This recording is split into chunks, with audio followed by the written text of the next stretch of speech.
Startuprad.io, your podcast and YouTube blog covering the German startup scene with news, interviews, and live events.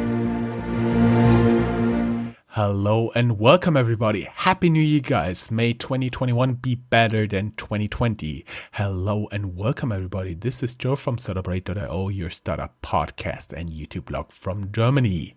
This recording is in media partnership with the Crypto Asset Conference 2020.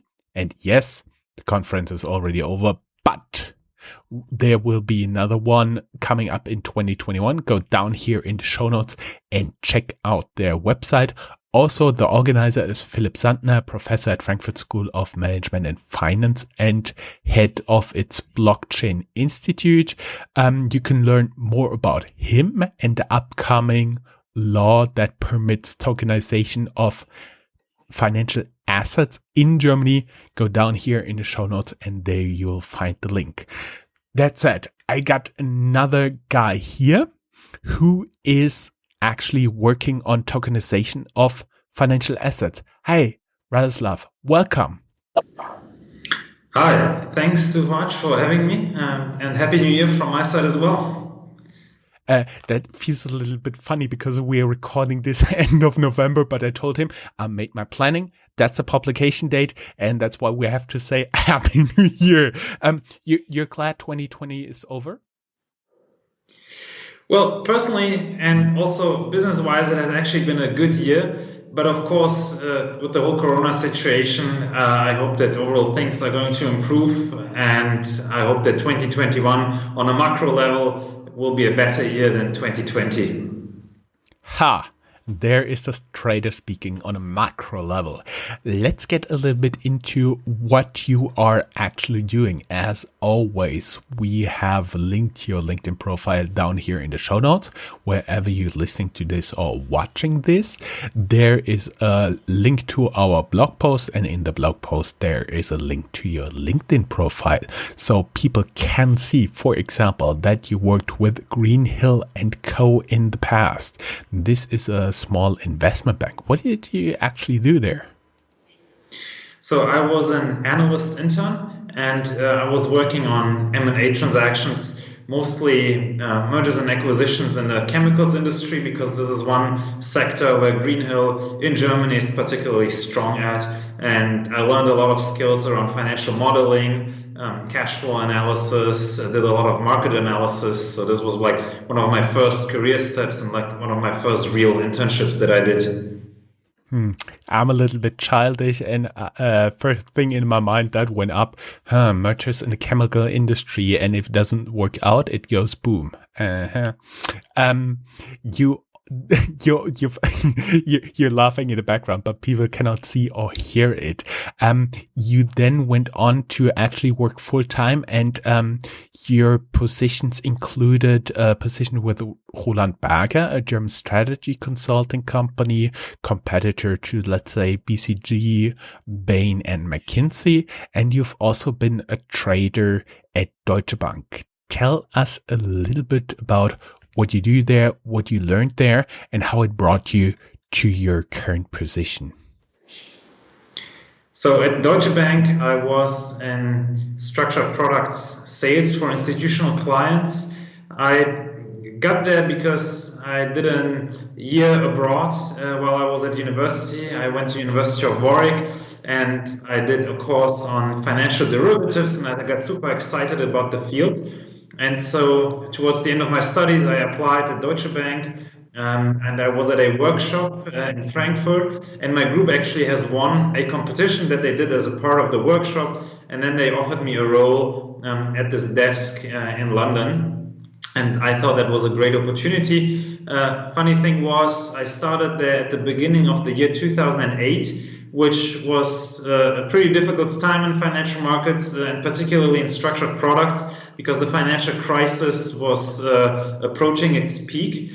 So on the one hand, I learned a lot of things about derivatives, about structured products, of course.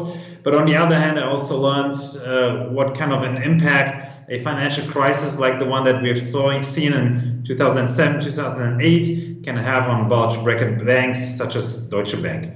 And after that, I decided to move on in my career and to go into management consulting, because I felt like I would like to have a broader perspective on business, on companies, on management. And I felt like consulting is a good way to do that. And so I started at Roland Berger as a consultant, and I was advising all different types of companies, from automobile suppliers to metal processing companies, and also a lot of banks. So having a financial services background, of course, I was staffed on a lot of banking related projects, both in Europe and also in Western Africa. For example, I was participating in a post-merger integration of two Nigerian banks, which was a great experience and definitely not your ordinary consulting project. And all of these experiences made me think that, at some point I would like to start my own business within the financial services space. And so that's how things evolved into becoming an entrepreneur. Post-merger integration in Western Africa. That sounds pretty interesting. Then what did actually happen that you decided really to take the step, to take the leap of faith and start Bitbond? We've been in the past, the funniest thing was that an AI startup that we just interviewed was drinking some wine, and then they decided they do an AI wine recommendation tool, which kind of has some relations to the real economy.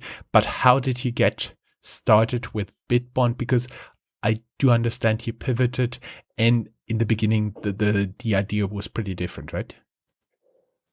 Yes, so Bitbond started out with a business model of being an SME lending platform. So we were brokering loans for small and medium-sized enterprises, and we did that on an international level. So most of the SME financing companies, the relatively large one that's still up and running, for example, is Ivoca or Funding Circle, they focus on providing credit to SMEs in one, maybe two or three countries. And what we started out with was an international platform, because I felt like there's a lot of emerging market opportunities out there, and we wanted to create a loan marketplace where someone from Germany could fund a loan in Spain, for example. And in order to achieve that, we were looking for efficient methods for payment processing, because when you do cross-border payments, especially when you go outside of the European SEPA region, then payments become relatively expensive and take a long time to be processed. And so we discovered that we could use blockchain and cryptocurrencies to do that. And so in the early days of Bitbond, we actually utilized Bitcoin as a payment rails. And even though the loans were denominated in euros or in dollars, we used Bitcoin to get money efficiently from A to B. And with that, we gained a lot of experience in utilizing blockchain in general as a payment method. Of course, at some point, we developed everything further. At some point, we moved away from using Bitcoin to a euro-denominated stablecoin called EuroT for payment processing, so that you don't have an exchange rate fluctuation during the settlement time. We established a highly automated credit scoring mechanism. But overall, this business model did not deliver the margins that we were expecting. So the path to profitability was still too far away, and we were struggling with relatively high customer acquisition costs. And then at the same time, we saw that there is a strong movement towards tokenization in the market.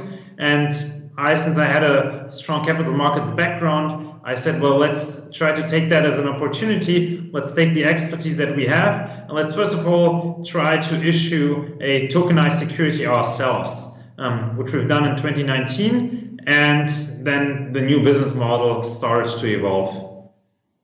I would first, of course, SEPA is a single European payment area, and since not everybody has a background in financial markets or capital markets, the exchange rate fluctuation is a daily change between, for example, euro and US dollar and the daily fluctuations there are on a level a normal user or vacationer like you and me would never realize. But if you're talking about like a million, 100 millions, then they really take effect. So that said, I was wondering, at this point you already had investors. How did you sell them on changing your business model? What was the thing? Because when I talked, for example, with Claude from Book a Tiger, he said some things about that,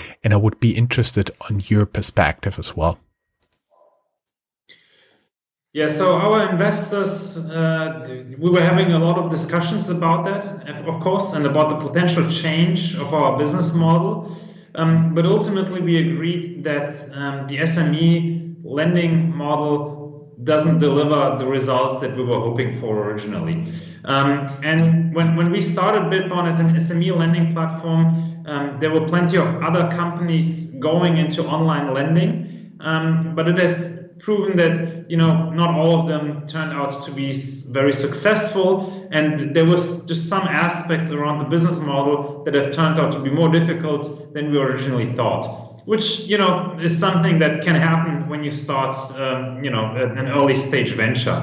And the good thing was that we already had a new business model, because when we issued the first tokenized security in Germany in 2019, which received BaFin approval, we did something that was quite a big milestone in capital markets in Germany and in Europe. And we were approached by a lot of companies whether we would share our technology and our expertise around tokenized securities. So we had already inbound requests from B2B customers about the software that we built for our own issuance. And therefore, the decision to switch the business model wasn't as difficult as if we did not really know whether there was a market for what we were trying to build. So we were kind of in the relatively favorable situation that we already knew that there is a market for our new product, so it was easier to make that decision. I assume this conviction that there is an actual market. You used some tools, some market size estimation, some interview of potential customers, and then got it all together and presented it to your investors. Yes, we did that. So we did research, but we were signing on actual clients as well. And that's normally one of the strongest signals that you can have. Of course, it's not representative, right? When you sign on 2, 3, or 4 clients, it doesn't immediately give you an idea about the total market size. But the fact that you have inbound requests and pretty much every potential client that you speak with is interested in the topic is one very strong signal. And then the other thing that we did was a more research-related part. Of course, we looked, how many banks are there in Germany, in Europe, how many of them do have a capital markets related business or business line, and what are our expectations into what types of assets are going to be tokenized in the near future. And this taken together, we saw, for example, there's over 6,000 banks in Europe alone. Most of them touch capital markets products in some way or the other, either as an arranger for corporate issuers or in their wealth management business for their clients that they have in wealth management. And so we saw that there's good material and good data on a pretty sizable market. And that it also, of course, enforced and strengthens us in the opinion that this is a business model that we wanted to go after. And then you started with Bitbond. What was actually the first? You briefly mentioned your first tokenization. Can we talk about that? And then like a little bit more general, what you could do with your platform, because this is a B2B podcast, and I'm sure the idea will tickle the ears of some of our listeners or the eyes of some of the viewers. Yeah.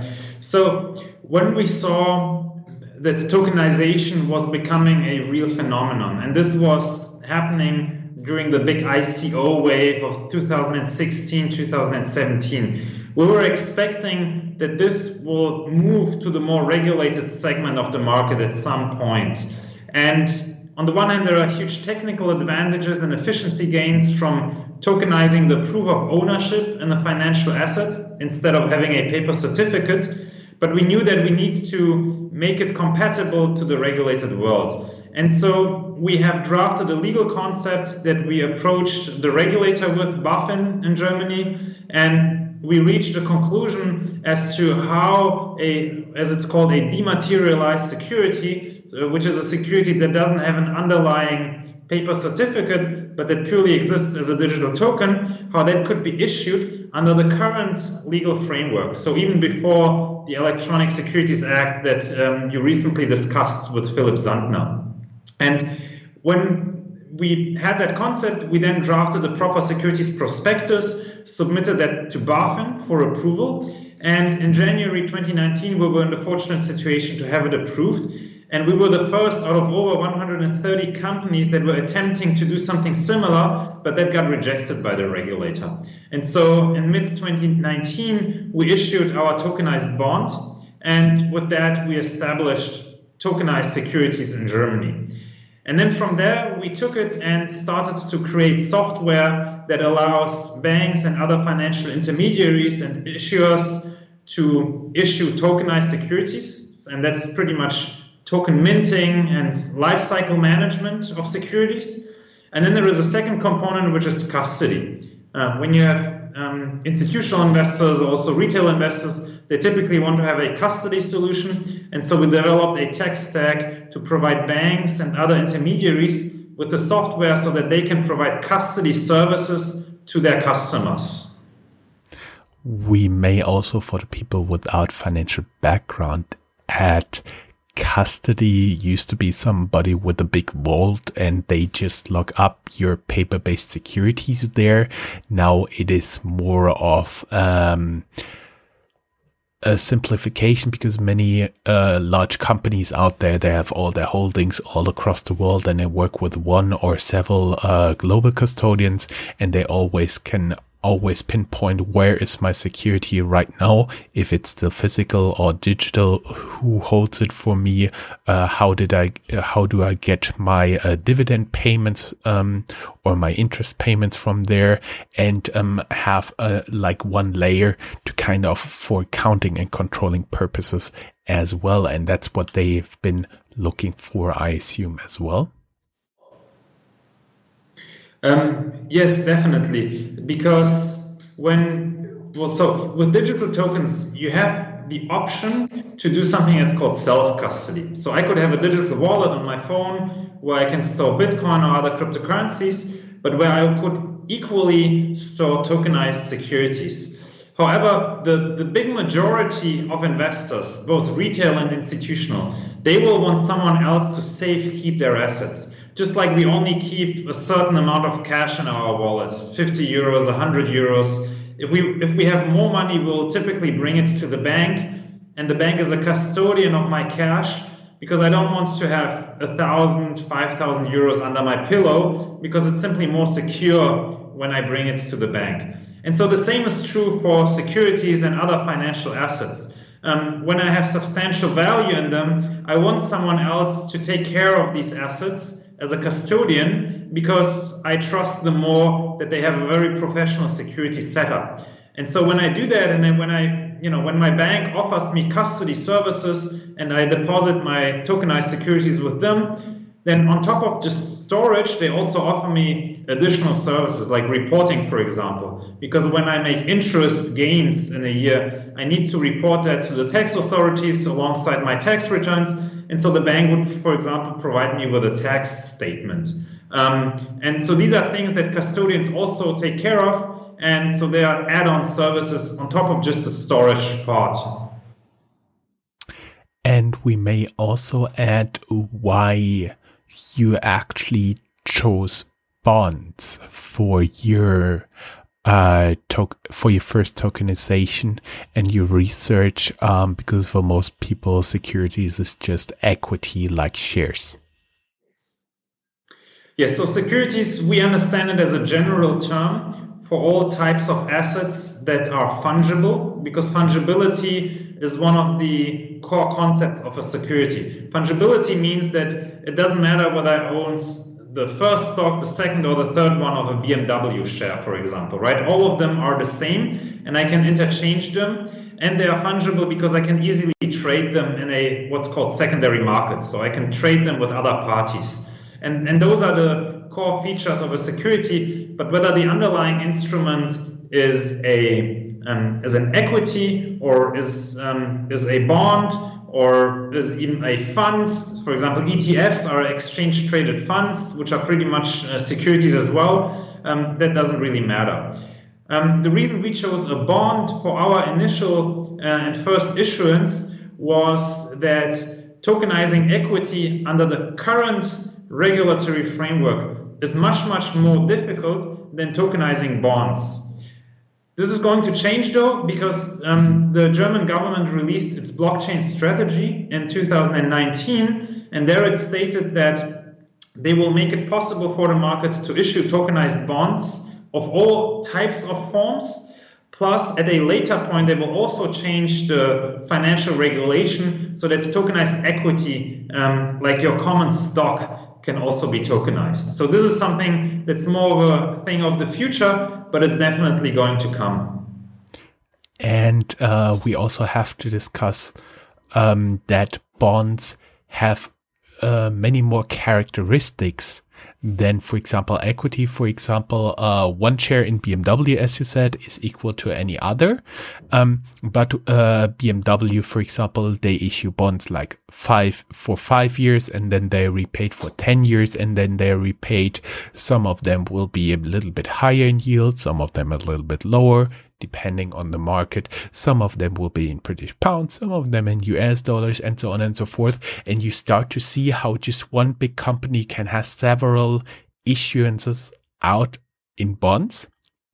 And that makes the administrative burden pretty high, because when you have a bond, you have to pay interest, and you always have to know where are the people you have to pay the interest to, and so on and so forth. So there's a lot in complication in the company that issues the bond, and somebody has to handle it. And of course, it's always better when you digitize it and just have to press a button, right?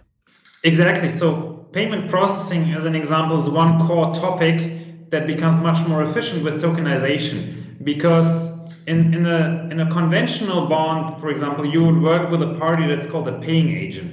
A paying agent at the end of the day is a bank that will collect the interest from the issuer. So if we stick with the BMW example, BMW has to pay interest on one of their outstanding bonds. The paying agent will collect the entire amount and then distribute that to the bondholders.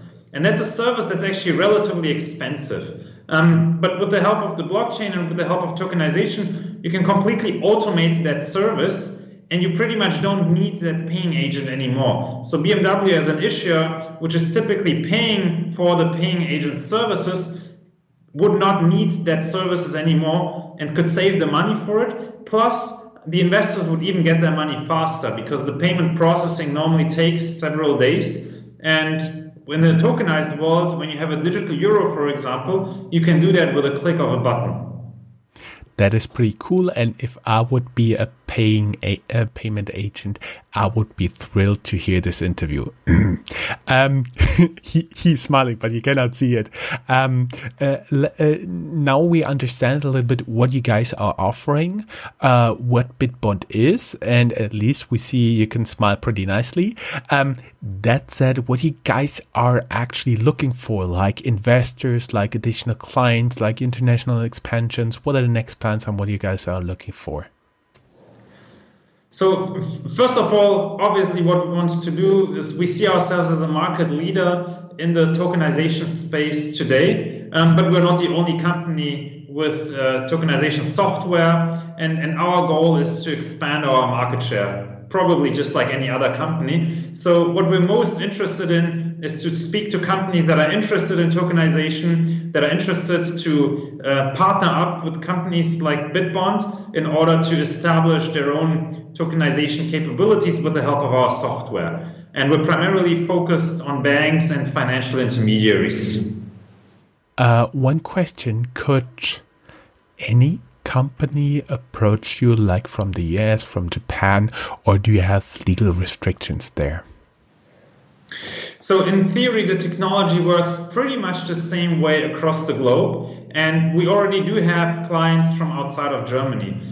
For example, we're currently working on a project in Southeast Asia in order to tokenize corporate bonds. So the technology is pretty much the same with almost no changes. Therefore, it's open to clients from outside of Germany. I see. Would you guys also be open to talk to new external investors? Yes, so in general, as a tech company CEO, you're probably always interested to talk to investors. Of course, there has to be a good strategic fit. It's important to us that investors have a good understanding of the business model and that they share in our vision. But the good thing is we're in a market that is growing extremely fast because this market is just being built right now, and therefore, external funding can always help to speed up the go-to-market approach. Therefore, yes, if someone is interested in this type of business model, we're very happy to talk to them as an investor. And everybody who'd like to reach out to you or learn more, go down here in the show notes, wherever you're listening to this or watching this. There's a link to our blog post, and there you will not only find a link to Bitbond, but also as well to as to your personal LinkedIn profile, so people can reach out to you directly. We are now recording close to 30 minutes, and I just want to say, because it's a Friday afternoon, you especially made time for us. Thank you very much. Greatly appreciated. Was a pleasure talking to you. Hope to have you back sometime in the future. And keep in mind, guys, if you like to meet more companies like this one, go down here in the show notes and check out the next crypto asset conference in Frankfurt. Thank you very much. It was a pleasure talking to you. Thank you so much, Jörn. It's been a pleasure to be on the show.